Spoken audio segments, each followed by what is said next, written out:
morning, ladies and gentlemen. Good morning. My name's Captain Stubik, and this is the good ship Lollipop, and I'll take you folks to Seatac Airport. Okay.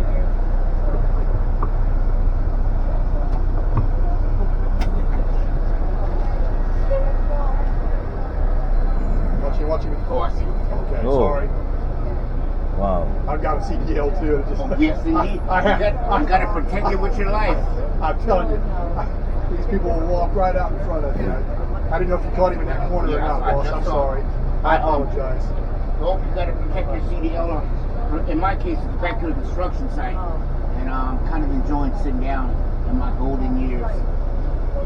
Ladies and gentlemen, I have been in Seattle since 1966, so I'll share with you a few things I know about Seattle. There used to be a 2-lane viaduct that ran along here, but 25 years ago it was damaged in the Nisqually earthquake, so it started to sink into the earth because this is all landfill, and they tore it down, and now there's 2 tunnels underneath, one going north, one going south, and this is called the Denny Regrade. If you folks could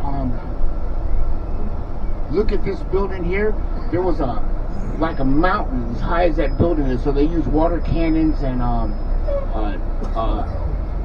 what do you call those things, like backhoes, and they took all that soil, put it on barges, and they took it over to this place called Harbor Island. We're going to see it in just a second.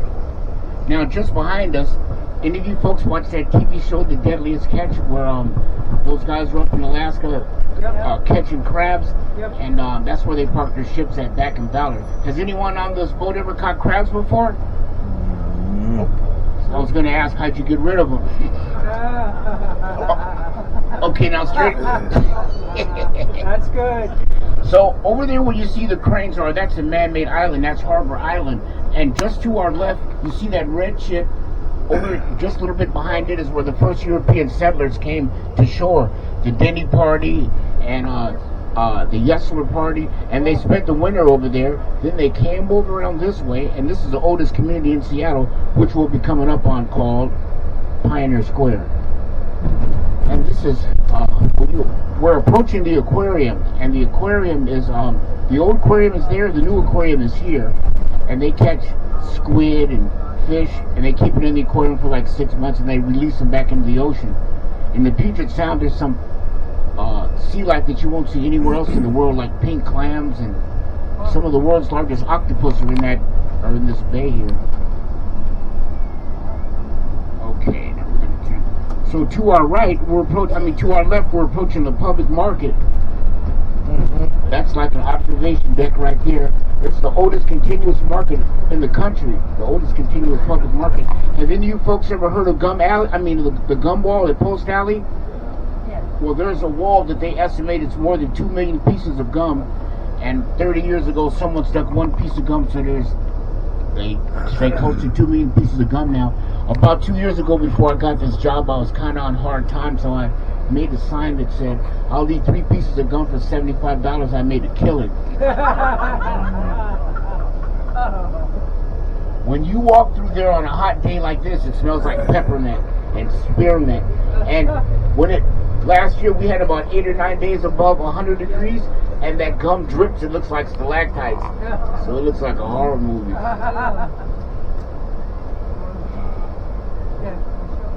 Now, the last 20 years, there's been more cranes in downtown Seattle than anywhere in the country.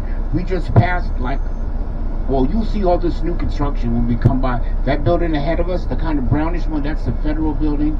And I'll tell you landmarks as we go, get a little closer. But it's too bad we can't see Post Alley because it's literally 1 block up.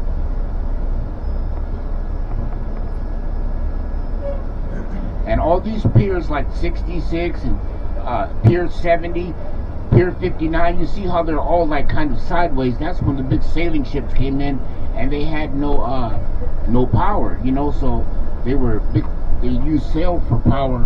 And here is where the ships left going to Alaska, where the miners left going to Alaska to pan for gold in the 1800s.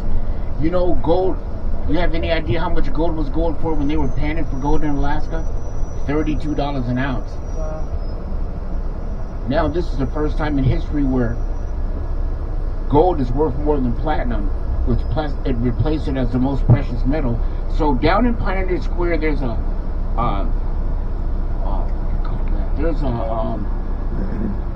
the Gold Rush Museum. National Park Service has a Gold Rush Museum, and there's a scale you can stand on and it'll show you your weight in gold. So there's supposed down there. So you see, like, there were really some extremely steep hills here. I'm going to slow down when we get to the steep hills to our left, and you can take pictures.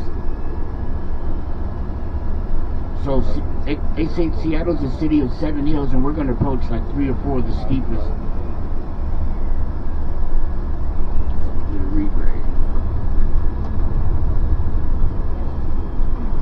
And folks, you can see to the right, we're going to see that again. That's the Smith Tower. And one time it was, see, all of these buildings are brand new. It was the largest building west of the Mississippi, and it was owned by this gentleman here named Ivor Hagelin. You see the sign at Pier 54, Ivor's Fish and Chips? Yeah. And he was quite a personality. He put on fireworks shows, and there's a statue to him and the seagulls out front. See where the guy just sat down? You have to be extremely careful when you eat down here because the seagulls will swoop down and snatch the food out of your hand. Yeah. And there's the Seattle ferry system. It's the second largest ferry system in the United States, second to the ferry system in New York. It goes to Long Island. Now we're coming up on Columbia Street. And this street that we're on is called Alaska, and there's a viaduct that runs underneath. So, I mean, excuse me, there's 2 tunnels. There's a pretty steep hill. So, folks, this is like one of the steepest hills in town, yes, sir. So I'll slow down, and you can look when we go through the intersection. And that building is the Smith Tower. It was 52 stories. Oh, yeah. So I skateboard. I skate down that hill. I have a video on YouTube. It's called Gregory Scott Flying Elvis. Check it out. I skate down some of the steeper hills in town. Now this, we're approaching Jackson Street. At one time there were more than 50 jazz clubs and speakeasies up and down Jackson in the 30s, 40s, 50s, and 60s. Dignitaries like Ray Charles and Quincy Jones would come and play here. So Jackson Street, if you look up Jackson, there were literally clubs up and down that block. So it's Highway 5 Main. 5 all the way to... And from here to the end of the city is 48 blocks. You know, this is like a narrower part of Seattle. And now this is King Street. Here's where the station is, King Street Station. If you take a look, go through the intersection slow. It's going to be kind of behind us. Here it is. And now we're approaching the 2 large sports. Oh, folks, you see these yellow stacks? That's where the tunnel, that's the ventilation for the tunnel. And when they built that tunnel, they had a boring machine called Big Bertha, and it got stuck, and it took them 2.5 years to bag the boring machine out. So the project was 2.5 years behind schedule. Now we're approaching the sports stadiums. The first one is, used to be called Safeco Field, the home of the Seattle Mariners, and next to it as Safeco Field, where the Seattle Mariners play. It's one of 2 baseball stadiums with retractable roofs. Now it's so beautiful today, the roof is open. So over in that direction is called West Seattle, and this is called Mount Baker and Beacon Hill.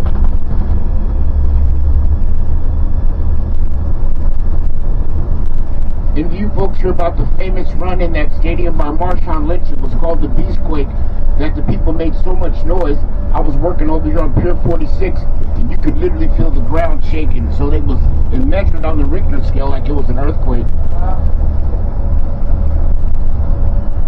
Now that brick building to our right, up a little bit, that was Sears and Roebuck, 402 years.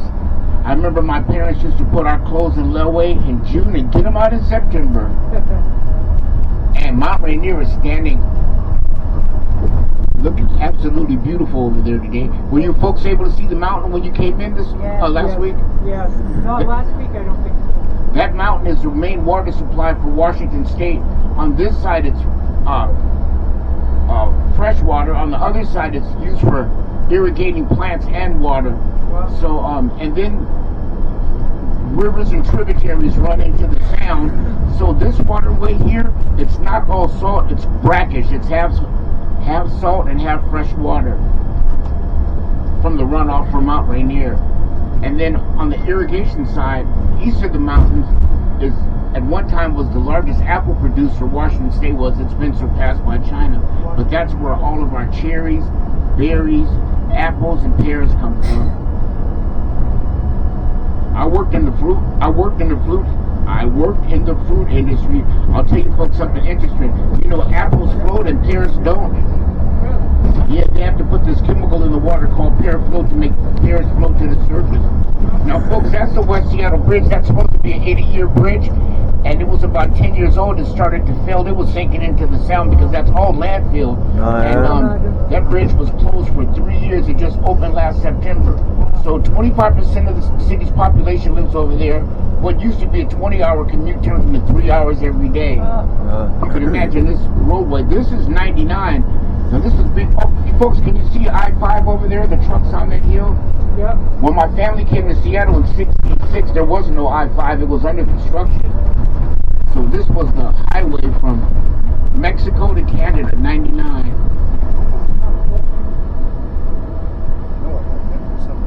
And Washington State, Oregon, and California is are in what's called the Ring of Fire, where there's a volcano in California, Mount Shasta.